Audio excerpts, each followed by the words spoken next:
Magandang araw kaibigan! Tuloy po kayo sa Felicidad's Channel. Sa mga kwento ng buhay at pag-ibig na hinalukay sa natatagong baul ni Felicidad. Pero bago po tayo magpatuloy, huwag niyo pong kalilimutan na i-like ang video, i-subscribe ang channel, at i-click ang notification bell para lagi kayong updated sa mga parating pa na upload.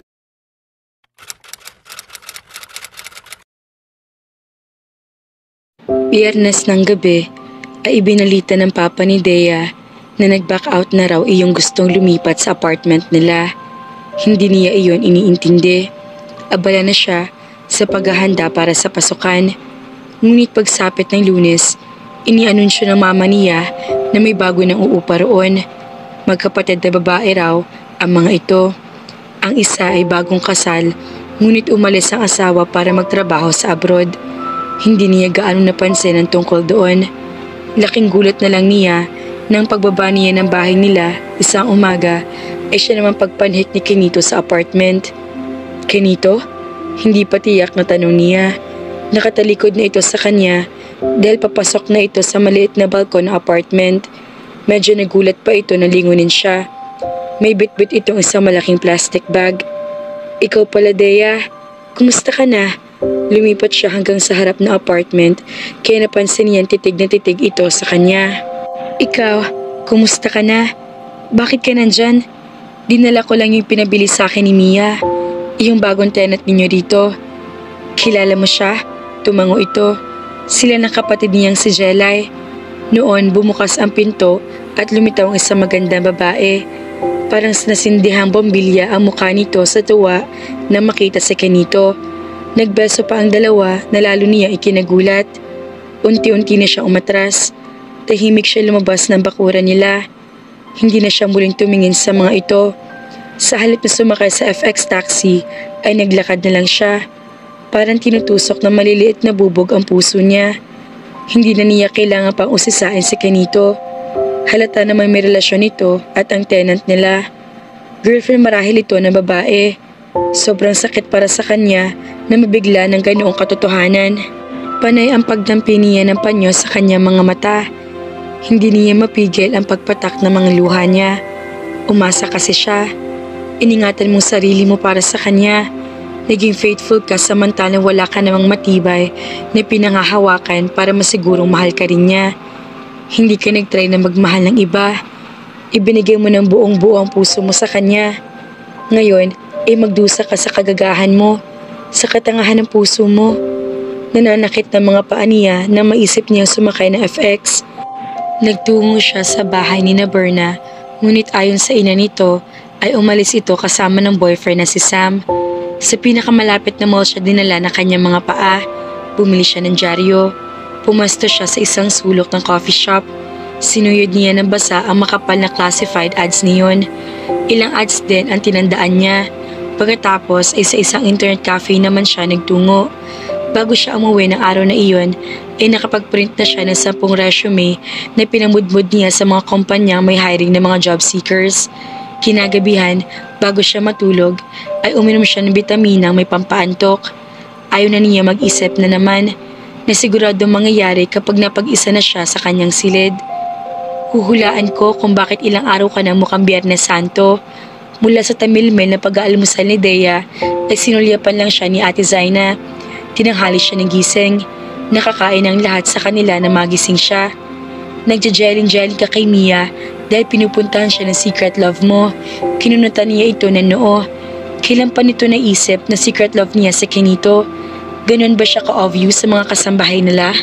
Aminin mo na, halata ka naman. Tingnan mo mula na makita mong pinuntahan ni Kenito si Mia. Lagi ka ng mukhang aburido, lalo na siguro kapag nalaman mong madalas si Kenito sa apartment. Nasa Makati lang pala ang project nila ngayon. Lalo lumalim ang pagkakunot ng noon niya. Sinusubaybayan ba nito mga kilos niya? At ang bruhong Kenito na yun, madalas pala roon.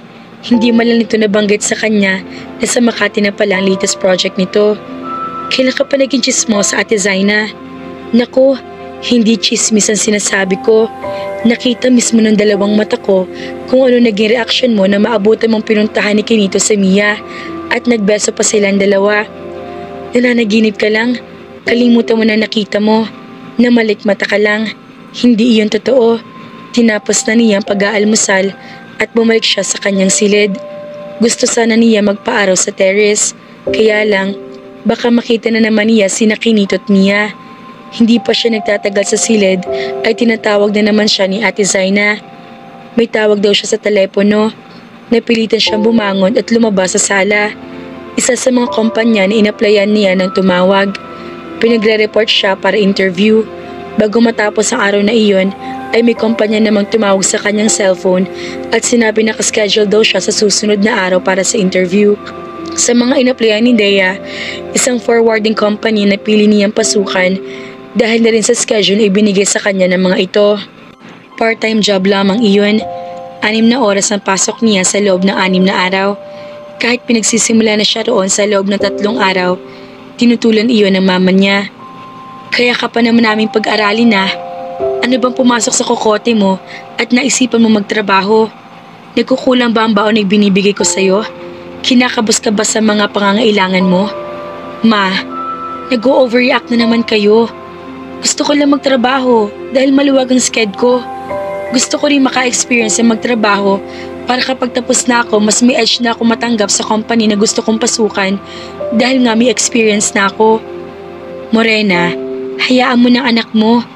Kung mahihirapan yan sa pagtatrabaho, siya na mismo nga alis. Hindi mo na siya kailangan pilitin. As usual, to the rescue na naman ang papa niya. Ayaw pa rin pumayag na mama niya, ngunit sa huli nakumbinsin rin nila ito ang kanyang mama. Isang matunog na halik sa tuktok nito ang isinukli niya. Sa kabila niyon ay malaking kahungkagan pa rin ang nararamdaman niya. Magkakatrabaho na siya. Magiging busy siya dahil araw-araw na siyang aalis sa kanila at sa hapon naman ay papasok siya sa school. Huminga siya ng malalim. Iyon naman ang gusto niya. Ang maging busy upang hindi siya magpapanahong isipin na may ibang babaeng mahal ang lalaking tangi niyang mahal. 4 na araw nang pumapasok sa trabaho si Dea nang muli mag-cruise ang mga landas nila ni Kinito. Nadatnan niya nakaupo ito sa pasamano ng teres nila. Hey, bungad dito. Ngiti-ngiti. Ngumiti siya at tumango. Narito ka pala. Sa huli ay dinagdag niya upang hindi lang ito makahalata na masamang loob niya rito. Nabanggit sa akin ni Tito Dario na isang subject na lang ang kulang mo para makagraduate.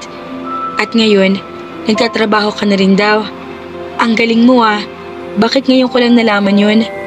Close ba tayo para malaman mo? Pabirong sagot niya. Lalampasan na sana niya ito, ngunit hindi niya magawa.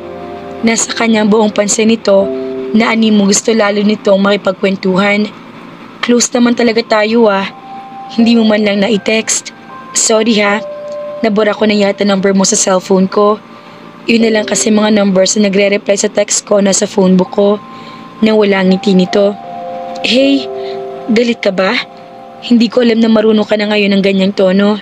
Tumaas ang isang kilay niya. Hindi mo alam? Wala ka naman talagang alam sa akin, di ba?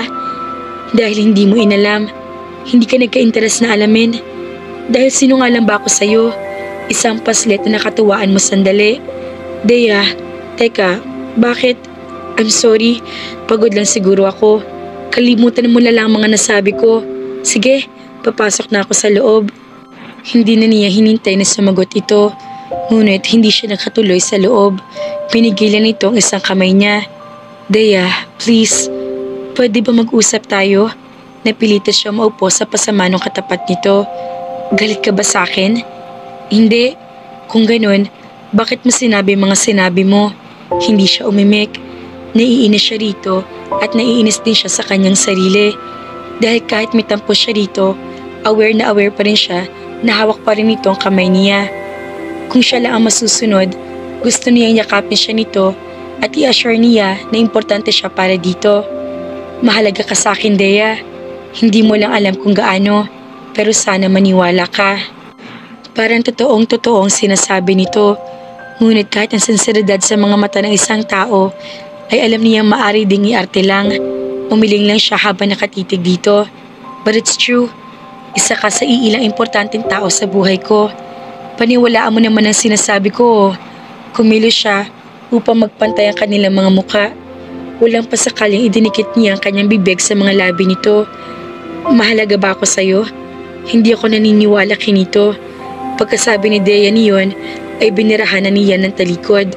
Iniwan na niya ito sa Teresa. She felt rejected. Siya nang nanguna. Kinapalan na niya ang kanyang muka at siya nang humalik dito. Ngunit para lang itong estatwa. Para bang may sa engkanto siya na dahil sa halik niya naging bato ito. Walang pakiramdam. Hindi makakilos. 2 segundo lang ay tinagal ng lakas ng loob niya. Ngunit para lang itong tuod. Tapangan mong sarili mo, Dea. Tapusin mo ng ilang taong pagpapakarga mo sa kanito na iyon. Wala siyang kwenta. Kalimutan mo na siya. May mainit na likod ang umago sa magkabilang pisngi niya. Ayos lang yun. Ang mahalaga ay nagising siya sa kanyang katangahan. It was now time to lick her wounds and move on. Kinabukasan, papadilim na nang umuwi si Dea.